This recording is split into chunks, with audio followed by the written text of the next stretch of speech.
Assalamualaikum warahmatullahi wabarakatuh. Apa khabar semua? Anda bersama saya Syamsul Bas. Seperti biasa dalam program Jom Borak Poso. Jangan kita borak yang sia-sia. Hari ini kita akan bincang perkara manfaat seperti biasa. Dan hari ini topik yang tak kurang menariknya. Hari ini kita akan bincangkan tentang berkonten dan berdakwah. Dan pada hari ini tuan-tuan dan sekalian, seperti biasa, takkanlah saya seorang kan. Saya tentu ada partner yang akan berbincang dengan saya topik ini. Iaitu tak lain tak bukan, iaitu saudara Ahmad Adam, yang juga merupakan TikTokers, influencer yang banyak berkongsi tentang dakwah. Cuma yang uniknya, Ahmad Adam ni, dia akan kongsikan dakwah tu kebiasaannya dalam bahasa Cina. Dan hari ni, saya rasa seronok sangat. So, apa khabar Adam? Khabar baik, Alhamdulillah sihat. Alhamdulillah. Jadi, Adam, ada umur berapa sekarang? Sekarang umur 24. 24 tahun. 24 tahun. Sangat muda.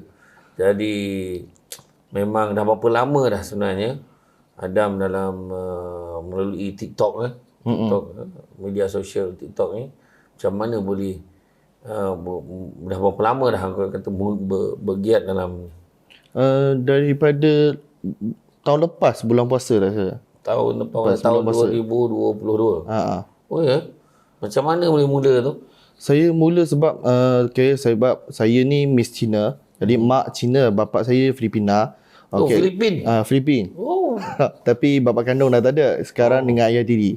Ayah tiri. Ayah tiri. Habis Adam boleh cakap Filipin juga Filipin tak reti sebab saya masa lahir ayah dah tak ada. Oh, ayahnya Filipin. Ayahnya Filipin. Mak Cina. Mak Cina. Okey. Jadi inilah dia tuan-tuan dan sekalian, Adam masih lagi muda, berasal daripada Kelantan. Kelantan kat mana? Kelantan kat Kota Baru. Kota Baru, tetapi membesar di Johor Ya. Johor di Keluang, Johor. Jadi mungkin Adam boleh ceritakan kepada para penonton kita, macam mana ni Adam boleh tertarik dalam membuat konten ni dalam berbahasa Cina kan? Dan bukan hanya bahasa Cina tapi nak menyebarkan dakwah tu. Cuba cerita sikit. Sebab saya mula kita faham bahasa Cina and then kita tengok media apa semua. So kadang diorang kata sampaikan Islam tu dengan mesej yang salah kan. Lepas tu membuatkan orang banyak salah faham tentang Islam. So diorang pun anggapan Islam macam ni, Islam macam tu. So bagi saya macam saya anggap kaum Cina ni seperti kaum saya sendiri sebab saya ada separuh darah daripada Cina kan. Jadi saya pun dari situ saya tak terfikir pun nak buat dakwah ni, tapi saya daripada TikTok tu saya jawab soalan non-muslim apa semua kan. So dari situ saya pun spontan jawab daripada lepas puasa tu jawab. So saya pun tak terfikir saya buat kerja ni adalah sebagai dakwah. Bila orang tegur, baru saya tahu ni adalah dakwah. Ikut pengalaman Adam sendiri lah. Soalan yang paling pelik lah yang sahabat yang berbangsa Cina tanya ni, apa antaranya? Antaralah kalau boleh share lah. Yang pelik biasanya, contohnya kita pada orang Islam biasa benda tu tak ada apa pun, tapi soalan yang ditanya yang mungkin tak jangka lah. Tak jangka. Kenapa kena sunat? Kena sunat. Habis macam mana Adam jawab? Biasa jawablah, sunat ni sebenarnya untuk kesihatan kita juga dan dia untuk kebersihan kita juga. Sebab kita pun tahu sebenarnya kalau kita tak sunat, so kita ada kulit yang terlebih. So kulit yang terlebih ni bila kita kencing, tak kira kita picit macam mana pun, air kencing tu akan tertinggal dekat kulit tu. Jadi bila kita tak sunat, so benda tu orang kata akan ada jangkitan ke kuman ke apa semua kan. Mana tak bersih. Kita untuk bersihkan. Itulah jawapan saya kepada. Malahan kalau ikutkan sunat ni kepada non-Muslim pun luar negara pun banyak yang buat. Banyak, walaupun mereka ni kan, mereka sudah melihat dia daripada aspek kebersihan lah. Ya, betul. Jadi kalau kita tengok Adam dalam dalam proses Adam sharing ni, ramai agaknya yang terbuka hati untuk masuk Islam. Terbuka hati untuk masuk Islam tu ramai sebenarnya. Tapi diorang orang kata apa, ada benda yang menghalang diorang untuk masuk Islam. Iaitu kadang daripada sekeliling dia ataupun daripada keluarga dia sendiri. Dan saya nak tanya Adam, yang dah berjaya masuk Islam berapa ramai setakat ni? Yang setakat ni dengan saya Wendy, nak ke dalam 6 7 orang lah. Okey, 6 7 tak orang. apa. Lepas ni saya nak tanya pula tentang apa perasaan dapat memujuk dia orang untuk masuk Islam. Tapi sebelum tu kita berehat seketika. InsyaAllah jawapan tu anda akan dengar daripada Adam. Sebentar saja lagi kita rehat. Okey, insyaAllah.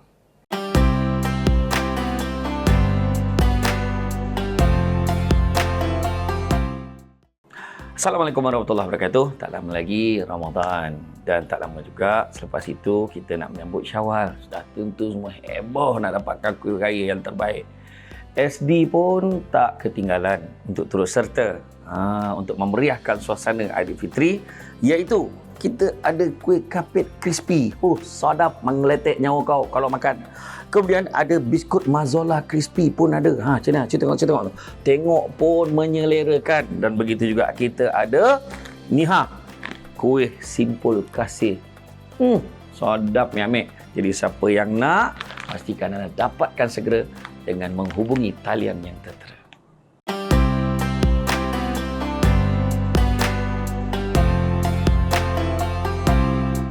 Alhamdulillah, anda masih lagi bersama dalam program Jom Borak Puasa. Jangan borak yang sia-sia, borak yang bermanfaat. Jadi tuan-tuan dan puan, tadi Adam ada share dengan kita sebelum kita berehat tadi tentang terdapat dalam 5-6 orang yang telah berjaya orang kata berjaya dibawa kembali pada fitrah, kembali kepada Islam.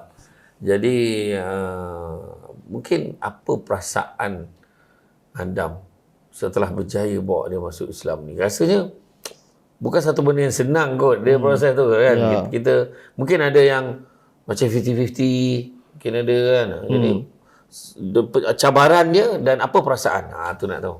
So macam saya kata, saya buat benda ni sebenarnya saya pun tak tahu. Sebenarnya saya buat adalah dakwah. Jadi bila ada orang tiba kontak saya, dia kata, Adam, boleh tak minta nombor telefon? Saya kata, kenapa nak minta nombor telefon apa semua? Jadi dia katalah, saya nak tanya soalan sikit pasal Islam. Okay, saya pun okay lah, saya on. Saya bagi nombor telefon and then dia terus kontak saya. And then dah kontak tu, dia banyak tanya pasal Islam. Tanya macam ni, macam tu kan. Kebanyakan pasal orang kata kehidupan lah. Sebab dia orang nampak beza Islam dengan Muslim, kehidupan kita macam mana. Okay, so dia datang tanya, dia kata, okay lah, saya nak masuk Islam macam mana? Saya pun kat situ, sebab first time saya jadi bengong. Jadi tak tahu nak buat macam mana. So saya pun okay, boleh kita meet satu masa and then nanti saya ajar kamu macam mana nak syahadah apa semua. Jadi kat situ mak saya pun dia kerja sebagai pejabat agama. Jadi saya tengok cara mak saya adalah mak saya bawa dia ke pejabat agama untuk daftar apa semua. Jadi masa tu saya pun dah mengajar dia syahadah macam mana, and dia dah terangkan apa itu Allah, apa itu Nabi Muhammad, apa itu Islam. Okay, dah terangkan and then dah jadi syahadah. And then saya pun tanya dia duduk mana. Ada yang duduk dekat Muar, ada yang duduk kat Singapura, ada yang duduk kat KL. Jadi saya kata, kamu ada orang teman tak? Kalau tak ada, tak apa, saya teman. Saya pun lari dah. Ada yang saya lari pergi Singapura, teman dia pergi syahadah. So kat situ kita rasa gembira tu ada sebab tak sangka kan, dan spontan tak sangka tiba ada orang syahadah. So rasa bangga tu ada juga, rasa sedih nak nangis tu ada juga. Sebab berjaya pujuk kan. Kan. Nampak usaha biasa je macam kita rasa macam sharing-sharing biasa lah. Benda yang Adam share biasanya macam mana yang konten yang Adam pilih untuk share?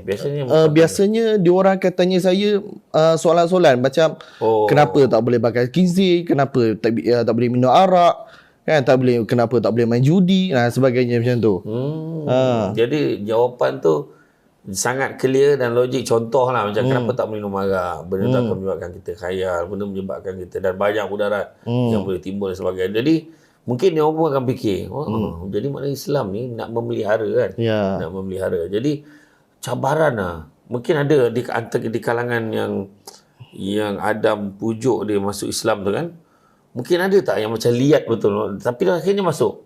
Mana cabaran dia tu macam susah juga lah nak masuk Islam.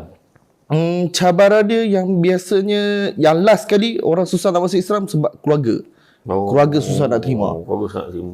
Jadi itulah cabaran yang saya tak dapat nak tolong dia selesaikan sebab saya tak alami benda tu. Jadi nak bagi dia banyak pengalaman, saya tak dapat. Saya pada banyak pun saya beritahu dia cuba try satu hari tu try borak dengan family, tengok family apa pandangan dia orang terhadap Islam. And then try kita fahamkan dia orang, kita macam mana kita pujuk hati dia orang supaya one day dia orang boleh terima. Macam tu. Jadi ada lagi yang nak kita dengar daripada Adam. Tapi sebelum tu tengok, jadi kita bukan senang kadang-kadang Adam ni pun dengan tahap berdarah campuran telah berjaya pujuk ramai sahabat-sahabat masuk ke dalam Islam. Kita yang dah lama Islam ni pun belum tentu. Seorang pun tak dapat Tak apa. Kita ambil iktibar. Sebenarnya tak perlu usaha besar-besar pun. Kadang dengan kita sharing, dengan kita bagi kisah ikhlas hati, jawab soalan je. Simple je. Jadi ada lagi nak kita kongsikan anda. Jadi sebelum tu kita berehat dulu dalam program Jumpa Apostle ni. Ada lagi kita akan bincangkan. Kita jumpa lagi selepas ini.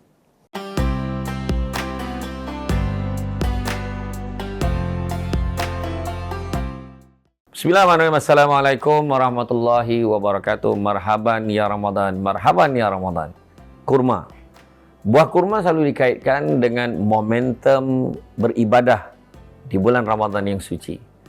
Jadi untuk mendapatkan kurma yang berkualiti tinggi, yang terbaik, tuaian yang terbaru dan dibungkuskan dari Madinah, maka dapatkanlah kurma dari Harmony Health yang Berhad. Ada Safawi, ada Mariami dan ada juga kurma Ajwa Aliyah. Dijamin premium.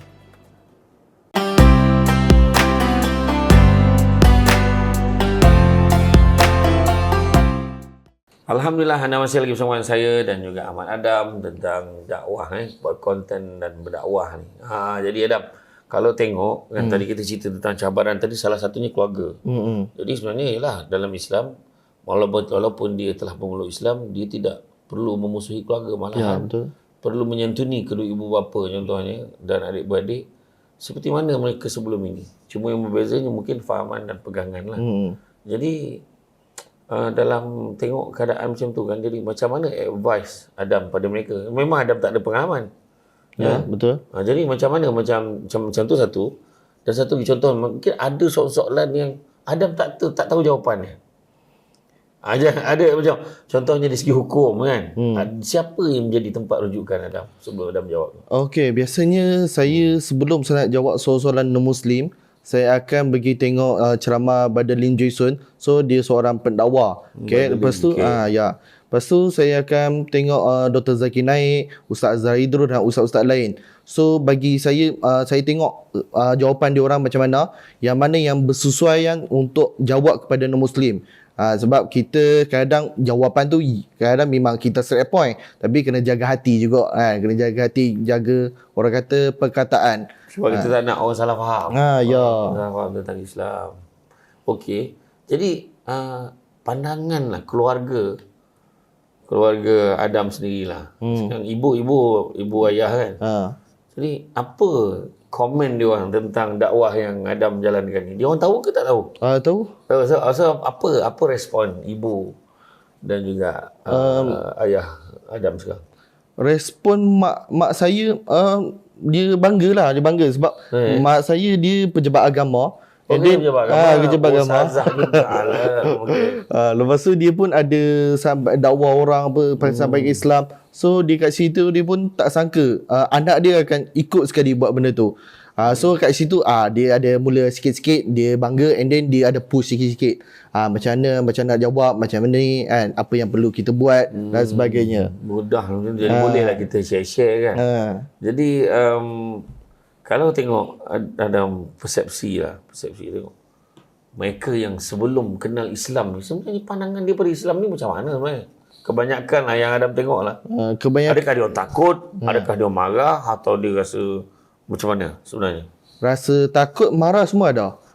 Rasa marah sebab rasa Islam ni hanya agama yang boleh kita masuk tak boleh keluar. Maksudnya tak boleh tukar agama. Itu dia kata agama Islam agama tak bebas. Dia macam tu. Dia marah sebab tu. Okey, yang kedua sebab kehidupan ni banyak sangat ni orang kata hukum. Sini tak boleh buat, itu tak boleh buat. Tengok agama saya semua benda boleh buat. Macam tu. Lagi segi tu marah sebab kita, dia tengok negara Islam banyak ada yang berperang kan. Lepas tu orang kata ada Taliban lah apa semua. So marah dari segi tu sebab kita tengok dari media kan. Media kadang sampaikan tu pun kita faham lah. Jadi kat situ. Itulah saya share lah ada satu perkara dah. Pernah satu ketika orang tanya saya. Dia kata Islam ni katanya agama yang tak memaksa. La ikraha fid din. Ya. Kan, tidak ada paksaan dalam agama Islam. Tapi ini sebenarnya non-Muslim ni Chinese dia tanya. Tapi kenapa kalau orang Cina nak kahwin dengan orang Islam, dia kena masuk Islam? Sedangkan kata tak ada paksaan masuk ke dalam agama Islam. Kalau macam tu macam mana Adam nak jawab? Okey, saya jawab dulu sebab kita kena tahu masalahnya dekat kita Islam sendiri. Sebab kita Islam tak boleh kahwin dengan orang non-Muslim, orang yang lain kepercayaan. Jadi masalahnya dekat kita. Non-Muslim dia boleh kahwin dengan siapa-siapa je. Kita Islam tak boleh. Jadi kat situ terpaksalah orang kata yang non-Muslim kalau dia nak kahwin dengan Islam, belajar dulu apa tu Islam. And then dah kenal Islam, kalau betul suka dekat Islam, and then baru kamu revert to Islam, baru kita ke orang kata seterusnya adalah perkahwinan. Tapi kalau tengah kenal Islam, rasa Islam ni tak sesuai dengan kita. Kita kata janganlah paksa diri kita untuk memeluk Islam. Kat situ. Itu je saya dapat jawab. Kalau saya boleh tambahkan, antara yang Adam boleh jawab simple je. La ikraha fiddin, tidak ada paksaan dalam beragama. Jadi soalan tu bila dia tanya saya tu jawab dekat dia macam ni. Islam tak paksa pun masuk Islam.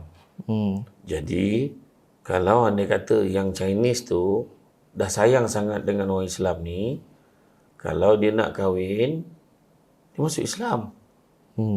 Tapi kalau dia tak nak masuk Islam, jangan kahwin. Ya. Macam tu dia, bukannya kita cekik-cekik tu sudah masuk Islam. Ya, betul. Jadi Islam tak paksa. Islam tak paksa.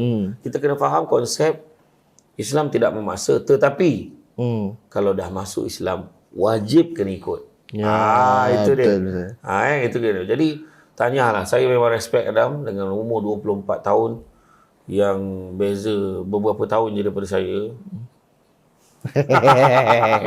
Kan rasa macam kerdil sangat dengan usaha. Tahniah Adam, teruskan. InsyaAllah. Saya support, terus buatkan yang terbaik. Jadi untuk anda di semua yang berada kat luar sana, contohilah. Sebenarnya usaha yang kecil tapi membawa kesan yang besar. 6 orang 6 orang. Start tahun lepas setahun dah berjaya mengajak 6 orang masuk Islam.